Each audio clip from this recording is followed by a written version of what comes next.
عليكم ورحمة الله وبركاته. قبل الكلام نحمد ربنا حمدا كثيرا وفيرا طيبا مباركا فيه على كل نعمة ربنا اداها لنا. الحمد لله والشكر لله والصلاة على نبينا حبيبي يا رسول الله. اللهم صل وسلم وبارك عليك يا حبيبي يا رسول الله.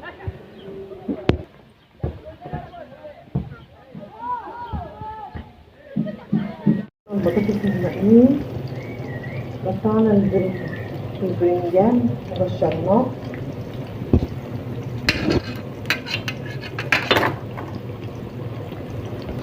حطيناه في الطاسة هنحمرهم واحدة واحدة كده مع بعض.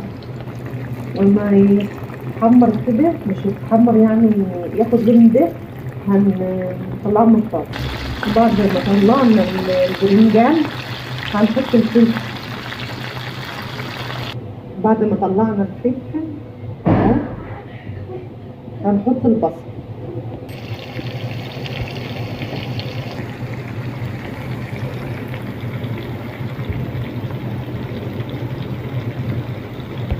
ودي بقى مكونات الطبق الرئيسي اللي بيبقى على الفطار او ما بنستغناش عنه. ما شاء الله ولا قوه الا بالله. البرنجان حمرناه، الفلفل، فصين الثوم، البصل برضه اتحمر واداله تشويحه كده، الطحينه وعصير الليمون ومعلقتين خل. اوعوا تنسوا الكمون ونضرب كل ده في الكبه وبعدين نشوفه بقى في الاخر. بسم الله بسم الله. دلوقتي طبقنا جاهز اهو ما شاء الله. بعد ما عملنا المنافذ كله ما شاء الله. مش هتاكل البرنجان الا بالطريقه دي بعد كده. بسم الله. عملنا بقى العيش، دمرنا العيش اهو. ده العيش اللي احنا خابزينه مع بعض في الفرن الطينه. اللهم صل وسلم على عيش الجن اهو. طلعنا بقى زيتون، برضو الزيتون ده انا محدداه عندي اهو. اللايك والاشتراك، هنعمل كل ما هو جديد باذن الله.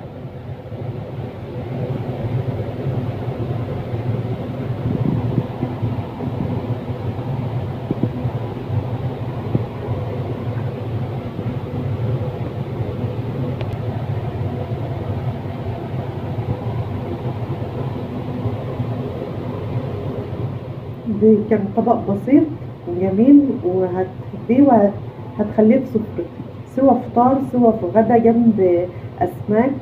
يعني ما شاء الله ولا قوه الا بالله. طبق جميل وهتعتمديه على سفرتك باذن الله.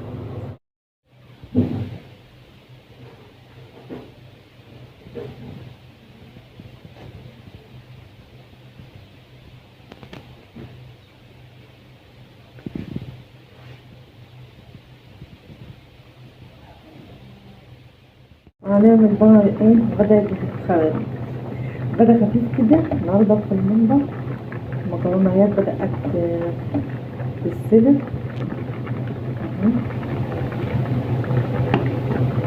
هنصفيها. وحطينا هنا ايه ورق لورا، حبهان، قرفة ديت. اللهم صل على النبي. والبجارة ديت جوز الطيب، حتة قرفة صغيرة يعني عود قرفة صغيرة ومستكي. فصين توم حضرناهم وصفنا الفرخ اهو. اللهم صل وسلم وبارك على سيدنا محمد. ناحية تانية حطينا المادة الدهنية والثوم، وبعد ما تعمل تحمر هضيف لها ايه اللهم صل على النبي صلصة.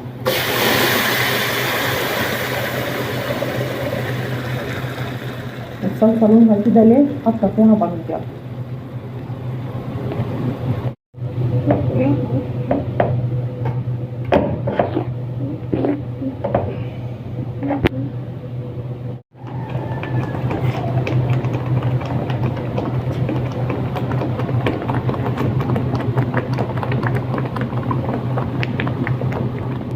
بعد ما تتسبك مع بعضها مع الطماطم هضيف لها المكرونة.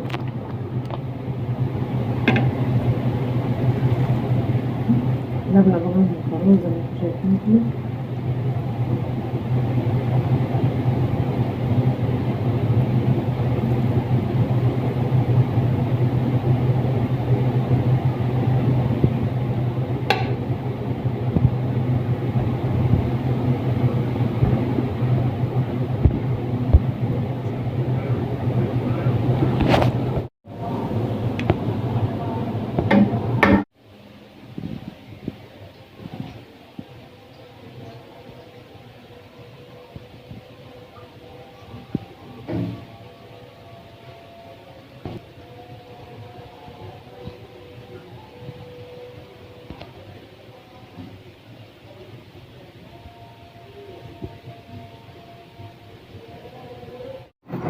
أستودعكم الله الذي لا تضيع ودائعه في رعاية الله وحفظ الله.